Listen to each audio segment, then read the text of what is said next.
Hello bachcho, let's read this question. So this question says, a block of mass root 2 kg is released from the top of an inclined smooth surface as shown in the figure.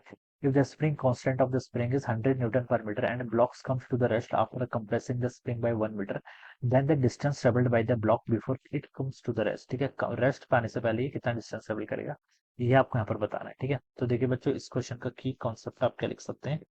The key concept of this question, work energy theorem लिख लीजिए। इसको हम work energy theorem से क्या कर लेंगे बच्चों, easily calculate कर लेंगे। ठीक है, वर्क एनर्जी थ्योरम से भी कर सकते हैं। ठीक है, या फिर एक कंजर्वेशन ऑफ मैकेनिकल एनर्जी, कहीं से भी सॉल्व कर लीजिए, आंसर सभी से सेम आएगा। ठीक है, वर्क एनर्जी पावर पर ही बेस्ड क्वेश्चन है। ठीक है, क्वेश्चन में देखिए क्या बोल रखा है आपका, एक आपका इस तरीके से कोई एनक्लाइंड है। ठीक है, this is inclined. Work energy theorem देखिए बच्चों बताते क्या है, वर्क एनर्जी थ्योरम कहते हैं कि work done bye all the forces किसके इक्वल होता है, चेंज इन काइनेटिक एनर्जी के इक्वल होता है, यानी कि के फाइनल माइनस के इनिशियल। ठीक है, ये आपका स्टेटमेंट है वर्क एनर्जी थ्योरम का। ठीक है, बस इसी को ध्यान रखना है।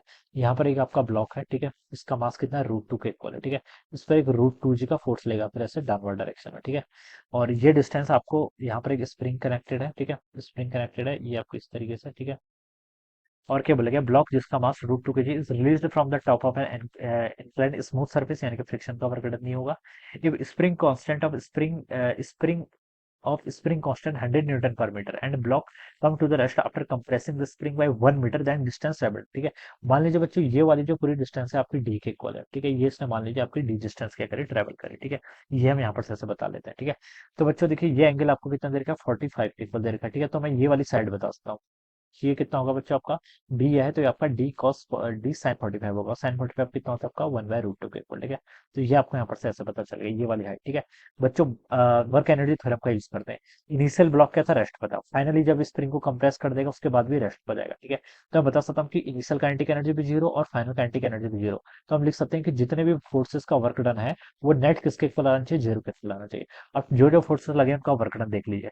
सबसे पहले एमजी फोर्स लग रहा है डाउनवर्ड डायरेक्शन में। ठीक है, एमजी फोर्स क्या, कांस्टेंट फोर्स है। कांस्टेंट फोर्स सिर्फ फाइनल और इनिशियल कोऑर्डिनेट्स पर डिपेंड करता है। ठीक है, ये पाथ का फंक्शन नहीं होता है। ठीक है, तो एमजी फोर्स देखिए डाउनवर्ड है और डिस्प्लेसमेंट भी डाउनवर्ड हुआ है, तो वर्क डन बाय एमजी तो पॉजिटिव होगा, कितना होगा, √2g इंटू हाइट। हाइट कितनी है आपकी, डी बाई √2 के इक्वल ये आएगा। ठीक है, ये तो आपका वर्क डन बाय कौन सा आ गया, ग्रेविटेशनल फोर्स। दूसरा स्प्रिंग फोर्स वर्क डन करेगा। Work done bye spring force देखिए किसके इक्वल होता है, work done bye spring force देखिए स्प्रिंग के कारण जो फोर्स होता है किसके इक्वल होगा, change in negative of change in potential energy के इक्वल होता है। ठीक है, और चेंज किसके इक्वल होता है, फाइनल माइनस इनिशियल के इक्वल। ठीक है, ये आ जाएगा। ठीक है, यहाँ पर आपके देखिए जो वर्क डन हो रहा है वो दो फोर्सेस के कारण हो रहा है, एक तो work done by gravity plus दूसरा work done by the spring force. ये किसके इक्वल होगा, दोनों जीरो के इक्वल होना चाहिए। ठीक है, क्योंकि फाइनल काइनेटिक एनर्जी भी जीरो है और इनिशियल काइनेटिक एनर्जी भी जीरो है। ठीक है, अब बच्चों वर्क डन बाय ग्रेविटी तो आपने लिख लिया पॉजिटिव है।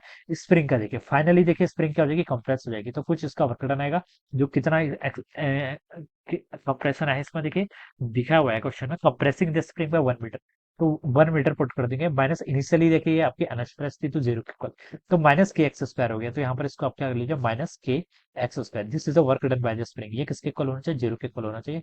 तो यहाँ से देखिए √2 से √2 कैंसिल हो जाएगा, जी इंटू डी। ठीक है, G into D it is equal to कितना हो जाएगा आपका, राइट साइड पे हाफ के इंटू डेल एक्स का स्क्वायर लिख लीजिए। चलिए ठीक है, जी कितना है, जी क्वेश्चन बोला नहीं गया तो आप 10 पुट करेंगे। ठीक है, 10 या फिर 9.8 पुट कर लीजिए। ठीक है, ऑप्शन देख के पता चल रहा है कि 10 भी पुट करेंगे तो कोई आंसर रॉन्ग नहीं आएगा। ठीक है, डी आपको यहाँ पर कैलकुलेट करना है, इज इक्वल टू देखिए हाफ स्प्रिंग कांस्टेंट के कितना है, 100 newton per metre into x का स्क्वायर। एक्स क्या देखिए यहाँ पर कंप्रेशन 1 मीटर का दिया हुआ है। ठीक है, तो यहाँ पर आपका कितना हो जाएगा, 1 का स्क्वायर। ठीक है, तो इसको सॉल्व करें तो ये तो आपका 50 हो गया, तो बच्चों से डी हो जाएगा कितना, 50/10 यानी कि 5 मीटर। तो ये आपका 5 मीटर आ जाएगा। This should be the answer of this question, ये क्या होना चाहिए, 5 मीटर इसका राइट आंसर, जो कि आपको फोर्थ ऑप्शन में गिवन किया हुआ है। So this will be the correct answer of this question. Alright, so I hope you all understood this concept. All the best and thank you so much.